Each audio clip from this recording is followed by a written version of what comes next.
વાહ કુદરત વાહ, ખરેખર એક ભાઈ નારિયેળ પાડવા માટે નારિયેળી ઉપર સડ્યો, બરાબર. સડતો તો એનો સડી ગયો, પણ અધેરથી એને નેસે જોયું ને તો એને લાગ્યું કે મારું બધું ઘણો અધેર આવતો રહ્યો છે, કદાચ પડ્યો નહીં તો મરી જાય એમ. પછી એ ભગવાનને કગર્યો કે ભગવાન, હું અહીંથી સુખ શાંતિ ઉતરી જાય ને તો 111 રૂપિયા તળાઈ દેવું, બરાબર. એમ કરીને હીરો થોડોક નેસો ઉતર્યો, અડધામ આવ્યો એટલે હીરો બોલ્યો કે ભગવાન, અડધામ તો હવે હું આવી ગયો છું, 111 રૂપિયા ના તળાવવાના હોય, 51 રૂપિયા તળાઈ દેવું. એમ કરીને થોડોક નેસો ઉતર્યો, બરાબર.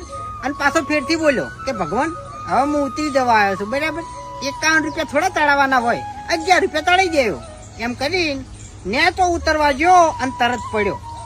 એટલે આ ઉપરથી એક જ શીખ મળે છે કે આપણને જેને ધરતી ઉપર મેલ્યા છે ને એના સામે આપણે કોઈ ચાલાકી કરાય નહીં, કારણ કે એ આપણાથી મોટો ચાલાક છે એમ. જય શ્રી રામ.